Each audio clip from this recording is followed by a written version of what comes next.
A veces me pregunto, ¿en qué momento exacto cambia la vida de una persona? ¿Es una decisión planeada o es simplemente un instante fortuito en una calle vacía? Soy Elena y llevo el uniforme de policía de esta ciudad desde hace 5 años. Era una madrugada de invierno.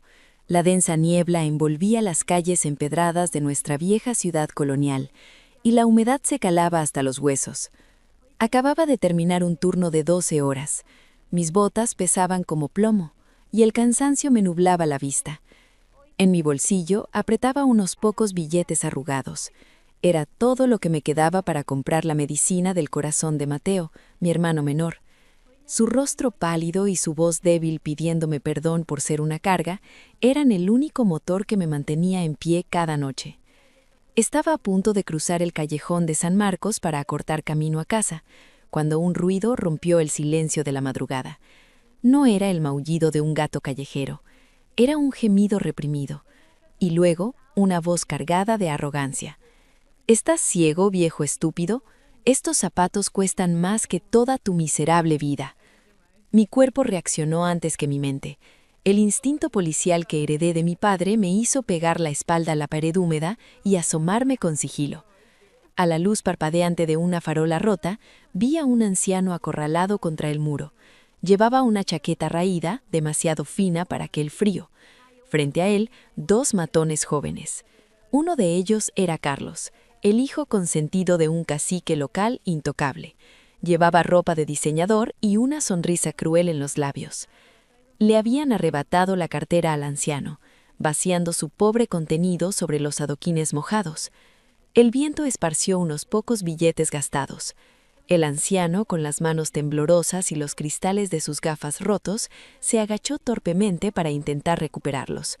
Pero antes de que sus dedos rasgados tocaran el dinero, la bota de cuero de Carlos pisó los billetes, aplastando de paso los dedos del anciano contra la piedra. Un grito sordo escapó de la garganta del viejo. Carlos rió con desprecio. En ese instante el frío desapareció de mi cuerpo. La fatiga se esfumó. Podría haber mirado hacia otro lado. Podría haberme marchado a casa, a mi cama caliente, fingiendo que no vi nada. Pero la insignia oxidada de mi padre, que siempre llevo en el bolsillo, me quemaba. Respiré hondo, ajusté la cinterilla de mi abrigo y salí de las sombras. Basta ya. Mi voz sonó baja, pero cortó el aire helado como una cuchilla. Carlos y su matón se giraron, sorprendidos de ver a una mujer sola enfrentándolos a esas horas. Me miraron de arriba a abajo con desdén. Carlos dio un paso hacia mí, intentando intimidarme con su altura. «¿Tú quién eres? Lárgate si no quieres problemas, niñita». No retrocedí ni un milímetro. Con un movimiento mecánico saqué mi móvil, encendí la cámara y enfoqué directamente a sus rostros y luego a la matrícula de su coche deportivo aparcado al fondo. «Todo esto está siendo grabado», dije, manteniendo el tono de voz completamente plano, sin mostrar miedo. «Apropiación indebida, agresiones y robo con violencia. La central ya tiene mis coordenadas. ¿Queréis pasar la noche en el calabozo o desaparecéis ahora mismo?» La mención de los cargos penales y la cámara apuntándoles borró la sonrisa de Carlos. Los cobardes siempre odian la luz. Chasqueó la lengua con frustración, murmuró un insulto y retrocedió. Pero en un último acto de miseria se agachó rápidamente y recogió los billetes del anciano antes de subir a su coche y huir haciendo rechinar los neumáticos. Cuando el rugido del motor se desvaneció, guardé mi móvil y solté el aire que no sabía que estaba conteniendo. Me acerqué al anciano que seguía encogido contra la pared. Me arrodillé sobre los adoquines fríos y le ofrecí mi mano. Estaba temblando, frágil como la rama seca de un árbol en pleno invierno. Recogí su cartera vacía, sus gafas con el cristal astillado y un pañuelo descolorido. Al entregarle la cartera, vi su mirada llena de vergüenza y desesperanza. Se había quedado sin un céntimo para volver a casa. Mi mano derecha bajó instintivamente a mi bolsillo. Mis dedos tocaron los billetes arrugados, el dinero para la medicina de Mateo. Mi mente hizo cálculos frenéticos, los recibos atrasados, la comida de la semana, pero al ver a aquel hombre mayor tiritando, supe que no sobreviviría caminando a casa con este clima. Apagué la calculadora de mi cabeza, saqué mis billetes, los puse en su palma áspera y cubrí sus manos con las mías para darle un poco de calor. Tómelo, por favor. Coja un taxi, le dije con una sonrisa suave. Él abrió los ojos, horrorizado por aceptar dinero de una desconocida. No, señorita, no puedo. Lo interrumpí suavemente, mintiendo con la mejor de mis sonrisas. Tranquilo, hoy me pagaron un bono extra por el turno de noche. Me sobra. Hágalo por mi tranquilidad. Sus ojos se llenaron de lágrimas, apretó el dinero contra su pecho y me miró de una forma que nunca olvidaré. Paré un taxi para él en la avenida principal y me aseguré de que subiera a salvo. Mientras el coche rojo desaparecía en la niebla, metí las manos en mis bolsillos ahora vacíos. Sabía que los próximos días serían un infierno financiero. Sin embargo, extrañamente, esa noche caminé hacia mi casa sintiendo que el frío ya no dolía tanto. Esa es mi historia, la de aquella fría madrugada. Me encantaría saber desde dónde me están escuchando hoy. Déjenme en los comentarios el nombre de su ciudad o país. Los leeré con mucho cariño. Pasaron unos días desde aquella madrugada. Aprovechando mi día libre, fui a la plaza central. Las deudas se acumulaban y necesitaba solicitar un pequeño préstamo en el banco para asegurar las medicinas de Mateo. Dentro de la sucursal, la fila era interminable. Suspiré, resignada, buscando un lugar donde sentarme, cuando algo captó mi atención en la zona de los cajeros automáticos. Había un anciano frente a la pantalla luminosa. Se ponía y se quitaba las gafas repetidamente, visiblemente abrumado por el menú digital y la letra pequeña. La pantalla parpadeaba, volviendo al inicio por falta de actividad, y sus manos temblaban con cada intento fallido. Detrás de él, la impaciencia crecía. Alguien tosió con exageración y escuché murmullos de queja exigiendo que se diera prisa. Los hombros del anciano se encogieron, avergonzados. Sin pensarlo, me levanté de mi asiento y me acerqué a él. «Señor, ¿necesita que le eche una mano?», pregunté con voz suave, para no asustarle. El anciano giró la cabeza. Al mirarnos a los ojos, el tiempo pareció detenerse por un segundo. Llevaba un abrigo de lana limpio y elegante, muy diferente a la chaqueta raída de aquella noche, pero esa mirada a través de los cristales de las gafas era inconfundible. Era él, don Alejandro, el hombre del callejón. «Pero si eres tú, la chica de aquella noche», exclamó, y su rostro tenso se iluminó con una sonrisa radiante. Para él, encontrarnos de nuevo era casi un milagro. Me saludó con una efusividad que me conmovió, como si hubiera encontrado a un familiar perdido. «Me salvaste la vida», murmuró, con la voz quebrada por la emoción, «y ni siquiera me dijiste tu nombre». Le sonreí y me dispuse a ayudarle primero con su problema. Me interpuse entre él y las miradas molestas de la fila, sirviéndole de escudo. Con paciencia le fui guiando paso a paso. «Pulse aquí, don Alejandro. Ahora el código. Miraré hacia otro lado. Tómese su tiempo». Cuando finalmente la máquina le entregó su comprobante, él exhaló un suspiro de alivio profundo. «Esta tecnología moderna me supera», confesó con una sonrisa tímida, «pero hoy de nuevo has sido mi ángel de la guarda. No acepto un no por respuesta. Tengo que invitarte a comer». Don Alejandro señaló con entusiasmo un lujoso restaurante de estilo colonial al otro lado de la plaza. Dudé un momento. Recordé su cartera completamente vacía esparcida en aquel callejón. No quería que gastara lo poco que tuviera en una comida costosa solo por agradecimiento. Con una chispa de picardía, negué con la cabeza y señalé un viejo carrito de lámina a la esquina de la calle, del cual se elevaba una densa nube de vapor aromático. «Con todo respeto, don Alejandro, llevo toda la mañana soñando con unos tamales picantes y un champurrado bien caliente», le dije. «¿Me acompañaría allí? Es mi lugar favorito». Él pareció desconcertado al principio, pero al ver mi determinación, comprendió mi intención y sonrió con genuina ternura. Minutos después, estábamos sentados en 2 pequeños taburetes de plástico bajo un toldo improvisado. El contraste era fascinante. Él, con su porte de caballero antiguo, desenvolviendo cuidadosamente la hoja de maíz de un tamal en un modesto puesto callejero. El calor del champurrado de chocolate espeso nos devolvió el color a las mejillas. Entre bocado y bocado, me miró fijamente, con una seriedad repentina. «Elena», me dijo, usando mi nombre por primera vez, «en estos tiempos tan fríos y egoístas, ¿por qué una joven como tú se arriesga por un viejo en un callejón peligroso?» Soplé el vapor de mi vaso de cartón. Sentí que podía confiar en él. Metiendo la mano en el bolsillo de mi chaqueta, saqué un pequeño objeto metálico y lo puse sobre la frágil mesa. Era una placa de policía, muy antigua, con los bordes desgastados por el tiempo.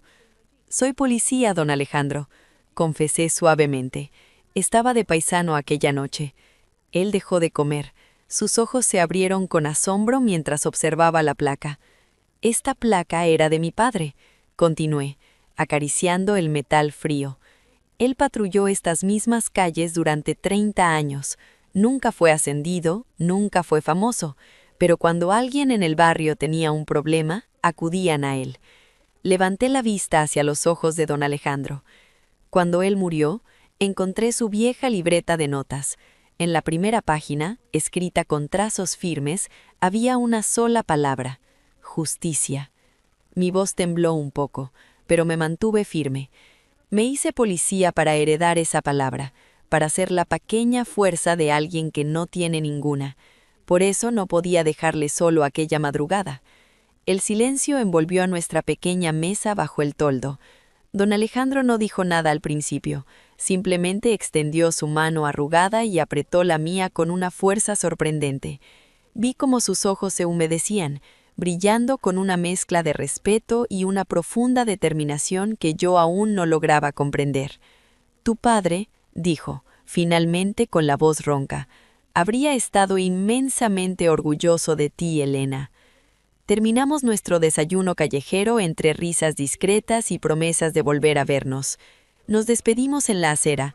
Mientras le veía alejarse a paso lento, no tenía ni la menor idea de que al día siguiente, aquella placa que tanto amaba estaría a punto de serme arrebatada de la peor manera posible. La mañana siguiente amaneció despejada, pero en la comisaría central, el ambiente se volvió irrespirable en cuestión de segundos. Estaba redactando un informe en mi escritorio, recordando la cálida sonrisa de don Alejandro, cuando un estruendo sacudió el vestíbulo. Escuché pasos fuertes, arrogantes, pisando el suelo de baldosas, seguidos por los gritos agudos de una mujer. «¿Dónde está la oficial que mutiló a mi hijo? ¡Que dé la cara ahora mismo!». Me puse en pie instintivamente. Al asomarme al pasillo principal, mi sangre se heló. Allí estaba Carlos, el matón del callejón. Pero esta vez llevaba el brazo envuelto en un aparatoso yeso blanco que yo sabía perfectamente que era falso. A su lado estaba su madre, exhibiendo joyas ostentosas y una furia teatral. Pero lo que realmente paralizó a toda la comisaría fue la presencia del hombre que los respaldaba.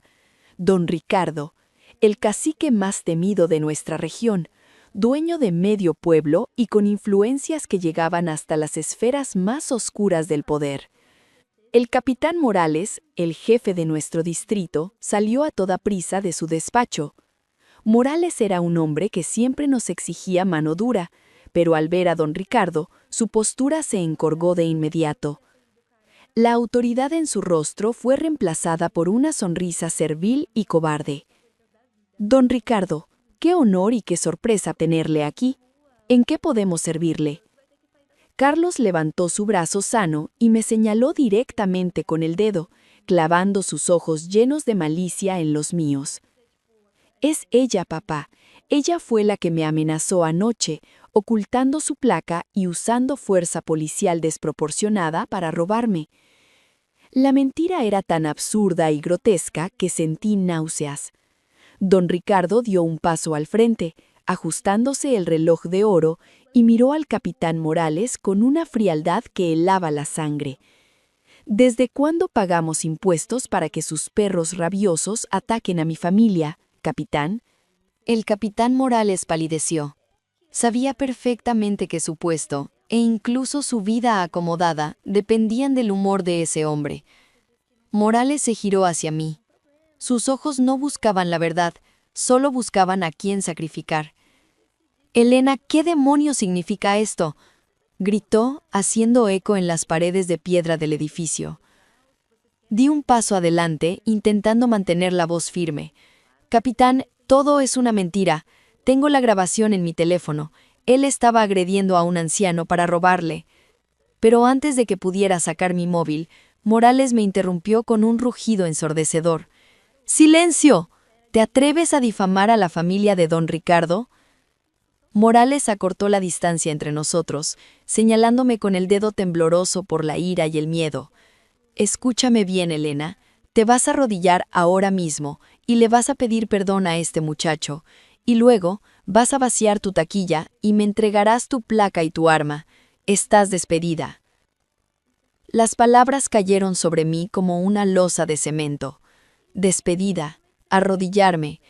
Si me negaba, sabía que Morales iniciaría un proceso disciplinario por abuso de autoridad que mancharía mi expediente para siempre, impidiéndome trabajar en cualquier otro lugar. Miré alrededor, buscando un salvavidas. Mis compañeros, los mismos con los que compartía café y patrullas cada noche, apartaron la mirada. Unos fijaban la vista en las pantallas de sus ordenadores, otros miraban al suelo. Nadie se atrevía a cruzar su mirada con la mía.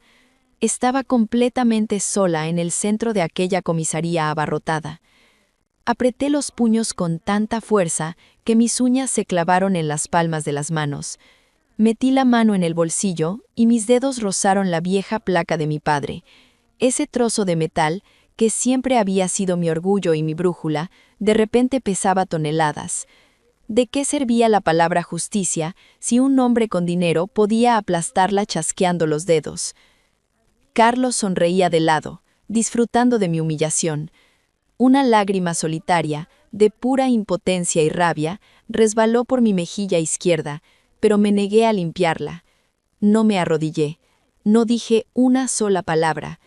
Me di la media vuelta, dejando atrás los gritos del capitán Morales, y salí por las puertas dobles hacia la calle, donde el cielo gris ya empezaba a derramar las primeras gotas de una tormenta de invierno. Cuando salí de la comisaría, el cielo se rompió. No era una lluvia suave, era un diluvio implacable, típico de nuestra región cuando el clima decide castigar a la tierra. El agua golpeaba los adoquines con furia, salpicando mis botas pesadas. No llevaba paraguas, ni me importó. El agua helada resbalaba por mi frente y empapaba mi uniforme, pero el frío que sentía por fuera no era nada comparado con el vacío oscuro que se abría en mi pecho. Caminaba sin rumbo fijo. Mi mente era un torbellino de números rojos, deudas, el rostro pálido de Mateo, y la placa oxidada de mi padre que ahora parecía una burla cruel. En ese instante, una voz rasgó el sonido de la tormenta. «¡Elena!». Me detuve. A través de la cortina de lluvia, vi a Diego correr hacia mí, tropezando con los charcos, sosteniendo un enorme paraguas negro. Diego, mi refugio, mi prometido. Habíamos planeado casarnos el año siguiente, y esa misma noche íbamos a tener la cena oficial para que yo por fin conociera a sus padres. Llegó a mi lado jadeando y me cubrió inmediatamente con el paraguas, sin importarle que la mitad de su cuerpo quedara bajo la lluvia. «¿Qué haces caminando así bajo esta tormenta? Estás helada, mi amor. ¿Qué ha pasado?», preguntó, tomando mis hombros empapados con sus manos cálidas. Escuchar la ternura en su voz fue la gota que colmó mi vaso. Tragué saliva, intentando empujar hacia abajo el nudo de espinas que bloqueaba mi garganta. Di un paso atrás, saliendo de la protección de su paraguas. El agua volvió a golpear mi rostro. «Diego», mi voz temblaba, pero no por el frío. «Tenemos que cancelar la cena de esta noche. Tenemos que cancelar la boda». El paraguas en la mano de Diego tembló levemente. Su rostro, siempre sereno y sonriente, se tensó. «¿Qué locura estás diciendo, Elena?». «Mírame», exigió, dando un paso al frente para volver a cubrirme. «No quiero que me mires», grité, dejando que el llanto se mezclara con la lluvia en mis mejillas. «Acaban de despedirme, Diego. Me echaron de la policía como a un perro callejero, amenazándome con manchar mi expediente para siempre. No tengo trabajo, no tengo dinero. Mi hermano necesita medicamentos que apenas podía pagar cuando tenía un sueldo. Apreté los puños, bajando la mirada hacia mis botas empapadas. Si me quedo a tu lado, solo hundiré tu vida. Tus padres merecen una nuera que les traiga alegría, no una mujer arruinada, llena de deudas y con un hermano enfermo. No voy a ir a esa cena. Esperé que me diera la razón. Esperé que ante la crudeza de la realidad aceptara mi sacrificio y se marchara. Pero Diego no retrocedió. Soltó el paraguas, dejándolo caer al suelo mojado. La lluvia nos golpeó a los dos por igual, mientras él tomaba mi rostro entre sus manos, obligándome a mirarlo a los ojos. «Elena, mírame bien», dijo, y su voz no tenía ni un rastro de duda. «¿Crees que te elegí por tu sueldo? ¿Crees que el amor es estar juntos solo cuando sale el sol? Conozco la placa que llevas en el bolsillo, conozco tu corazón. Si te despidieron, estoy seguro de que fue por defender lo correcto». Mis lágrimas comenzaron a fluir sin control, quemando mi piel fría. Diego secó una lágrima con su pulgar mojado. «Si no tienes dinero, trabajaremos el doble. Si Mateo está enfermo, lo cuidaremos juntos. Ese es el significado del matrimonio. No vas a huir de mí, y vas a ir a esa cena». Suspiró, pegando su frente a la mía. «Además, mi padre es un hombre que sabe leer el alma de las personas. Cuando te conozca, te amará tanto como yo. Te lo prometo». Las palabras de Diego, firmes como un muro de piedra, frenaron mi caída al abismo. Aún aterrorizada por el rechazo que seguramente sufriría por parte de sus padres, asentí lentamente con la cabeza. Decidí que asistiría a esa cena. Les diría toda la verdad sobre mi miseria, y si ellos me rechazaban, al menos me iría con la cabeza alta. Lo que yo no sabía, lo que jamás hubiera podido imaginar en mi vida, era la gigantesca sorpresa que me esperaba al abrir las puertas de aquel lujoso restaurante esa misma noche. Llegó la noche. El restaurante elegido para la pedida de mano era una antigua hacienda colonial, majestuosa e imponente. La luz cálida de los pesados candelabros de hierro se reflejaba en los suelos de terracota.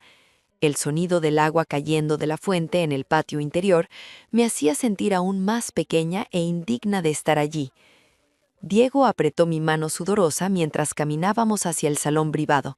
Me había repetido a mí misma durante horas el guión de mi humillación: entrar, ser educada, confesar que estaba en la ruina y marcharme para no arruinar la vida de su hijo.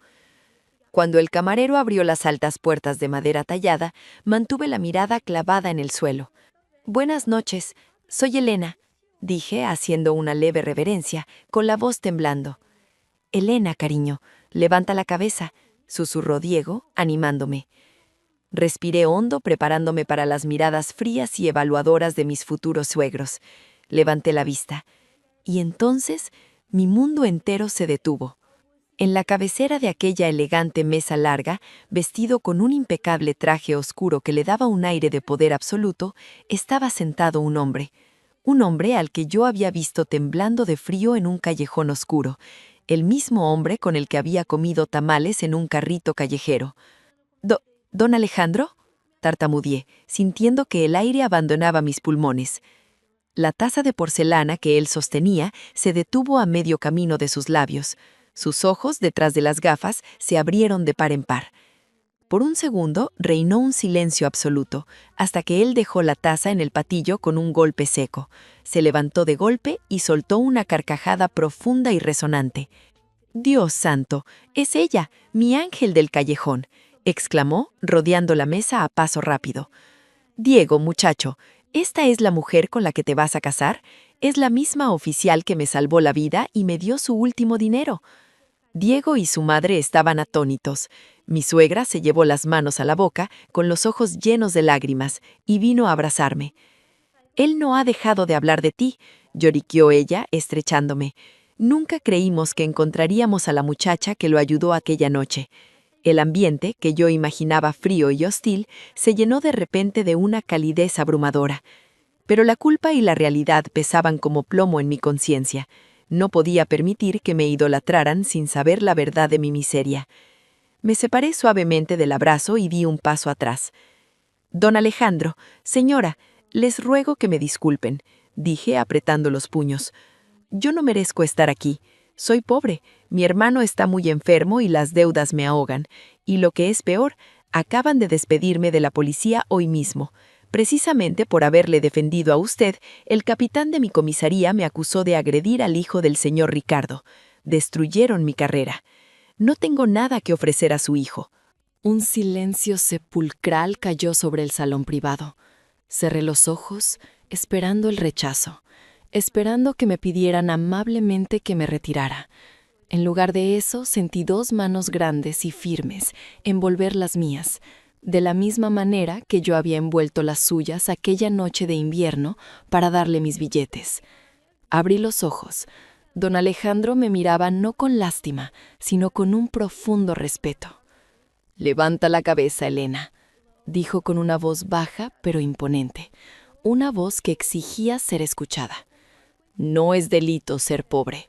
Inclinar la cabeza ante el dinero y el poder corrupto, eso sí es un delito. Tú no hiciste ninguna de las dos cosas. Sería un inmenso honor para nuestra familia que una mujer como tú lleve nuestro apellido». Mis lágrimas, contenidas durante todo el día, finalmente se desbordaron.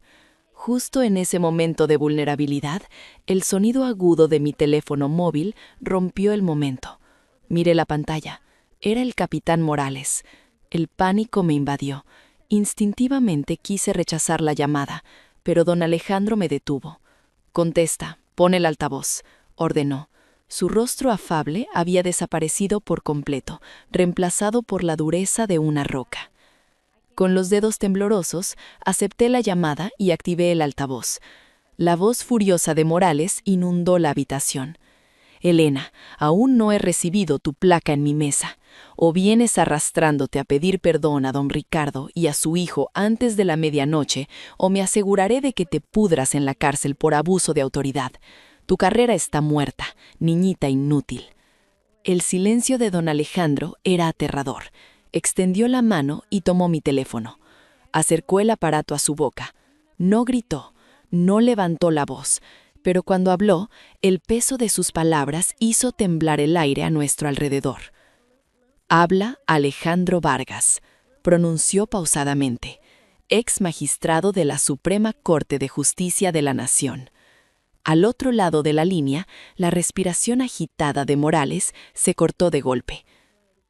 «¿Magistrado Vargas?», balbuceó el capitán, su voz reducida a un hilo patético. «Esa niñita inútil a la que intentas destruir, capitán, es mi futura nuera», continuó Alejandro, con la frialdad de un juez dictando sentencia. «Y esa supuesta agresión policial contra el hijo del cacique fue un intento de homicidio y robo contra mí, que ella detuvo valientemente. Yo estuve ahí, yo soy la víctima, y tengo el video en mis manos». Pude escuchar el sonido del pánico al otro lado de la línea. Un pequeño gemido de terror puro se escapó de la garganta del corrupto capitán. «Mañana a primera hora», sentenció el ex magistrado, «quiero a la oficial Elena reinstalada con todos los honores y una investigación federal abierta contra ti y contra don Ricardo por corrupción y obstrucción a la justicia. De lo contrario, yo mismo me encargaré de destrozar vuestro pequeño imperio de lodo. ¿Ha quedado claro?». Don Alejandro colgó el teléfono y lo dejó suavemente sobre la mesa de caoba. La tormenta que me estaba ahogando durante todo el día, aquel muro invencible de injusticia y poder que me había aplastado, fue reducido a cenizas en cuestión de segundos por una sola llamada.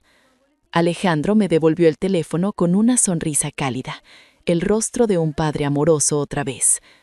«No llores más, hija mía.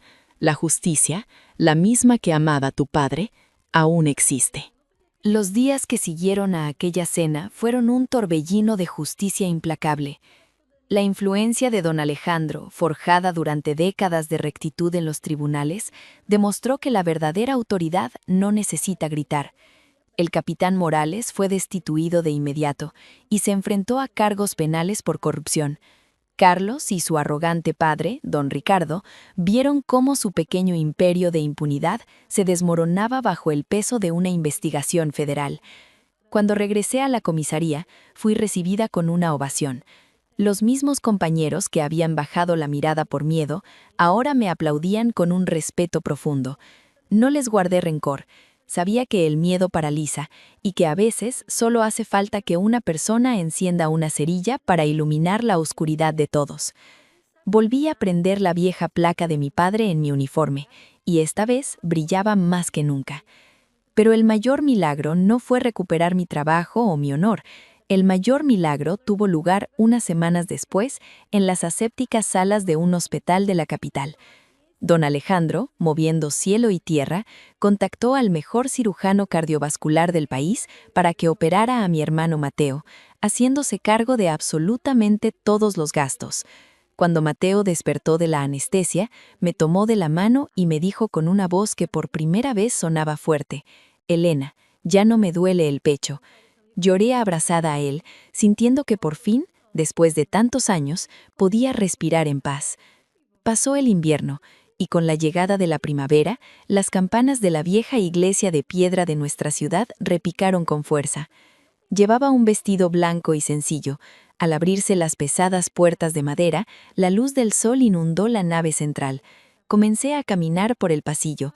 Al fondo me esperaba Diego, con los ojos brillantes y esa sonrisa que me había salvado bajo la tormenta. En la primera fila estaba mi suegra, enjugándose las lágrimas, y a su lado, don Alejandro, mirándome con el orgullo de un verdadero padre. Pero lo que rompió mi corazón de pura felicidad fue ver a mi hermano Mateo, de pie, sano y lleno de vida, sosteniendo los anillos. En ese instante perfecto, mirando a las personas que me rodeaban, comprendí algo fundamental. No solo me estaba casando con el amor de mi vida, estaba ganando un refugio, un lugar donde el dinero no define tu valor. Si tú también estás escuchando esto y crees que el amor verdadero y la protección mutua son el tesoro más grande que un ser humano puede tener, por favor detente un segundo y escribe la palabra familia en los comentarios. Hagamos de este espacio un tributo a quienes nos aman sin condiciones. Aquel invierno frío en el callejón, podría haber ignorado a aquel anciano, podría haberme guardado mis últimos billetes para sobrevivir. Esa era la opción lógica, pero elegí detenerme, elegí vaciar mis bolsillos, y descubrí que la pequeña chispa de compasión que ofreces cuando tú misma no tienes nada es la semilla exacta de los milagros que te salvarán la vida mañana. La palabra justicia que mi padre escribió en su vieja libreta no era solo un concepto legal, era una promesa del universo. Todo lo bueno que das, tarde o temprano encuentra el camino de regreso a casa. Gracias por acompañarme en este viaje, por escuchar mi historia hasta el final. No olviden suscribirse y dejar un me gusta si esta historia ha tocado su corazón. Que la vida les devuelva multiplicada toda la bondad que llevan dentro. Hasta la próxima. Muchas gracias a todos los oyentes por acompañarnos en esta historia del canal Su Corazón Oculto. Si este relato ha tocado tu corazón, no olvides darle like y suscribirte para ayudarnos a seguir creando y compartiendo nuevas historias.